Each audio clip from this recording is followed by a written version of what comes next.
I'm with my friend Lucille Flemming, and Lucille is soon to be 102 years young. And so I'm spending the day with her today, and we're filming a little bits and pieces so that we can have some wisdom from Lucille to pass on to you. One of the things that the viewer loved when they saw you on the broadcast was you love to laugh. You're so bubbly and so energetic. I want to know something. Are you at your best now, or were you at your best 30 years ago? I'd be 70. I was terrific when I was 70. If you think I was terrific now, you should have seen me at 70. I was all over the place.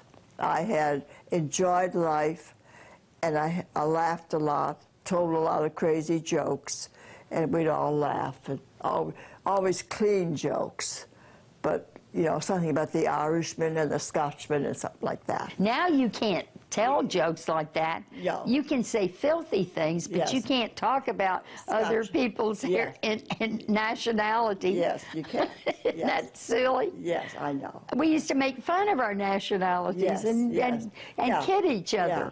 Laugh about the Irishman. That's right. Yes. And the Presbyterian and the Baptist Yes, and the Catholic. And we used to those were our jokes. Those Yeah, were the yeah. kind of things we did, and we didn't mean them in mean spirit. No, it was fun. It was funny, and so we all were able to laugh at ourselves. People don't laugh at themselves anymore. They don't. They take life too serious. Wonder why that is. Do you think it's because we're more fearful?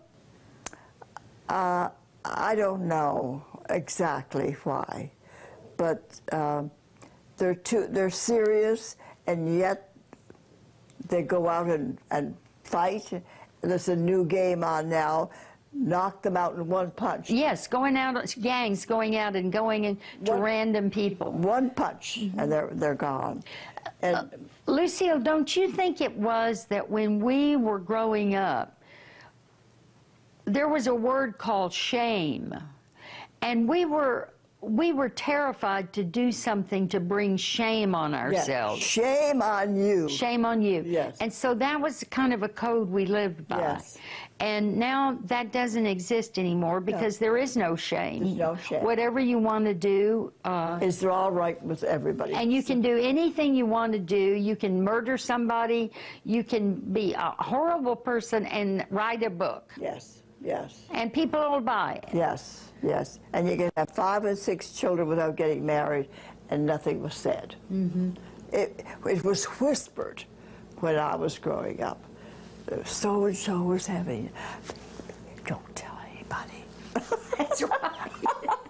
That's exactly right. Yeah. So it's a different time, and you've seen 101 years. What's the earliest memory you have? I was 4 years old, and I had memory. My mother and father were spending Christmas with relatives, and they were having, all having cocktails. And I said, I want a drink, like you all are drinking. And I kept after them.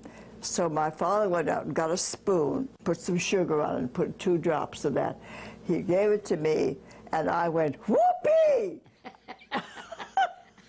And around in you liked it. Oh, yeah. I went around in circles.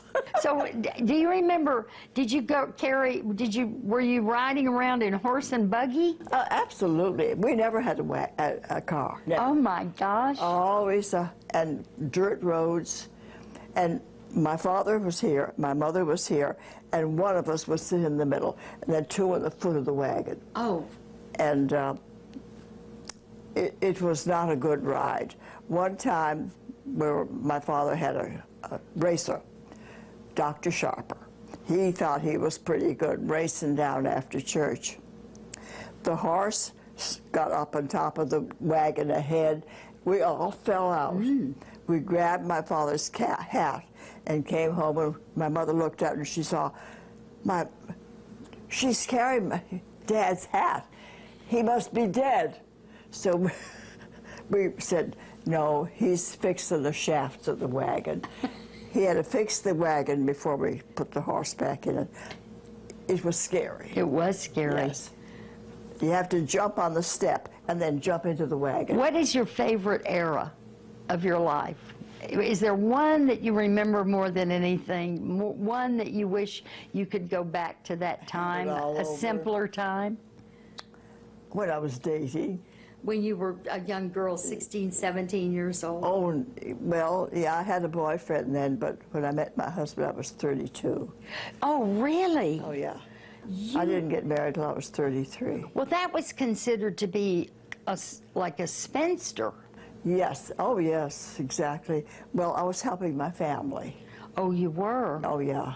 They were poor, so I would send them money. And they had very tough. Are you going to tell me the hotel towel story? Oh, yes. I had a date with Joe after I had met him, I guess about 2 months after I met him. We went out with this other couple, my roommate and her boyfriend. We danced and had wine and dinner, and everything was just terrific. 12 o'clock came, and I thought, we're going to go back home. They had other ideas. We went to this hotel. We went up to the room. What? Went up to the big room. I said, there's just one bed. Well, they said, there's another bed back here, the back of curtains. And this other guy with his girlfriend went right back there. And I said to Joe, there's just one bed. And I'm not sleeping on the floor. He said, well, neither am I. I said, okay, you go in the bathroom and get me all the towels that we have in there. He said, what do you want the towels for? I said, I'll show you. Took each towel and rolled it up, put it in the middle of the bed.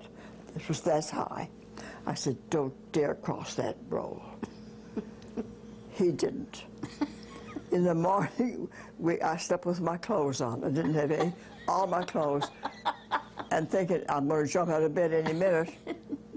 My eyes were going each side. In the morning, we awoke, and I said, you were a gentleman. We got up and put on my dress, and he asked me to marry him. He said, you're the kind of a girl I'd like. Oh. That's the way we got engaged. Well, I'm shocked that you ended up in a hotel room without your dress. What are you thinking? And you didn't do anything. No. No, you didn't want to wrinkle the dress. No, I didn't. I'm on a little press there. Maybe that's the way girls should get a husband now. Yeah. Instead of just going out and... Yep, just save it. Yeah, exactly. Exactly yes. right. Exactly right, yes. Just save Yeah. it. This is Lucille Flemming, and we love her so much. I know you love her too. A lot of wisdom, a lot of wonderful stories, a lot of innocence, a lot of evidence of a bygone era that wasn't so bad. We'll be right back.